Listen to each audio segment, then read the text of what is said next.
It starts with a whisper. A whisper that says some nightmares aren't just dreams. They're predators. They wait for you, watch you, and the moment you close your eyes, they strike.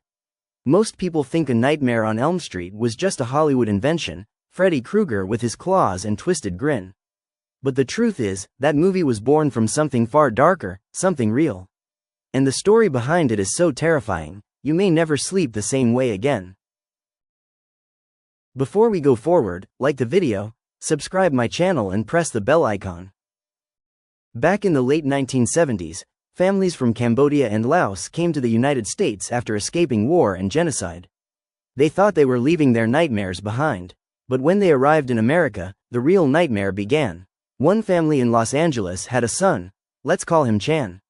He was only 21, young, healthy, full of life. But something was haunting him. He told his parents over and over, "I can't sleep. There's a man who comes for me in my dreams. If I fall asleep, he'll kill me." His parents thought it was stress, maybe trauma from what he'd seen back home. But Chan wasn't just afraid. He was convinced. He refused to go to bed. He'd stay up all night, drinking coffee, staring out the window, pacing in his room. He was terrified of sleep. Days went by without rest. His body was breaking down.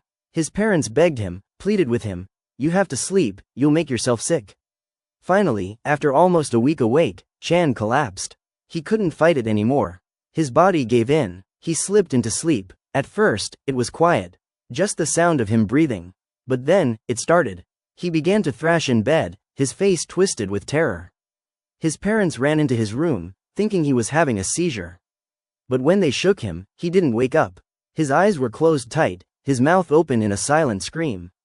His chest heaved as though something was pressing down on it. And then came the sound. A scream tore from his throat so loud it chilled them to the bone. His body arched, his hands clawed at the air, and then, suddenly, he was still. Silent. When they checked him, Chan was dead, just like that, a healthy young man, gone. Doctors couldn't explain it. They called it Sudden Unexplained Nocturnal Death Syndrome, a phrase that means, "We don't know why he died, but it happened in his sleep." But his parents knew. He had told them. The man in his dreams had killed him. And here's the part that makes your blood run cold. Chan wasn't the only one. Dozens of young men across the country, all refugees, all around the same age, died the same way. Screaming in their sleep. Doctors found no illness, no poison, nothing. But every single one had spoken about nightmares. Every one of them swore something was chasing them the moment they closed their eyes. In Cambodian folklore, there's a demon known as the Dab Tsog. They say it sits on your chest as you sleep, crushing you, suffocating you, stealing your breath. Once it finds you, it follows you into your dreams. And no matter how fast you run, no matter how loud you scream, it always catches you. The people who died believed the Dab Tsog was hunting them.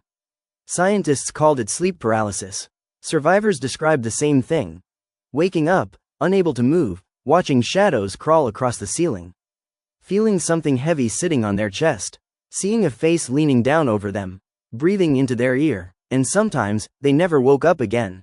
Now, imagine this. You're lying in bed, the house is quiet, the lights are off, you start to drift, that moment between waking and sleep. And then you feel it. The weight on your chest. The pressure. You can't move your arms. You can't scream. You open your eyes just enough to see a shadow, standing at the corner of your room. Not moving, just waiting, and then it steps closer. You try to breathe but you can't. You feel the claws at your throat. You want to wake up. But what if you never do? That's what was happening to Chan. That's what happened to dozens of others. And their deaths inspired Wes Craven when he created A Nightmare on Elm Street. Freddy Krueger was fiction, but the truth that birthed him is real. And far worse. Here's the scariest part. It hasn't stopped. Even today, people around the world die in their sleep, with no medical reason. Families say they heard screams in the night. People thrashing, choking, crying out, and then silence. They never woke up. Doctors still don't know why. Some call it sudden arrhythmic death. Some say it's genetic, but those who believe the old stories, they say the nightmare spirit still hunts. That once it marks you, you can't escape. Maybe you've felt it before. Waking in the middle of the night, frozen, unable to move a muscle. Your eyes darting as you swear you see a shadow at the end of your bed. Maybe you've felt a hand pressing down on your chest, making it impossible to breathe. You tell yourself it's just sleep paralysis. Science. Nothing more, but deep down, something inside you whispers, what if it isn't? And here's the thought that will keep you awake tonight. Those young men who died? They all stayed awake as long as they could. They fought sleep until their bodies gave out. And every single one of them said the same thing before they died. If I go to sleep, I won't wake up. So tonight, when you crawl into bed, when you close your eyes and drift off, ask yourself, will you wake up in the morning? Or will you open your eyes to the cold shadow standing over you, waiting to drag you into the nightmare you'll never escape? Because some dreams don't let you go. Some dreams kill, and the next one might be yours.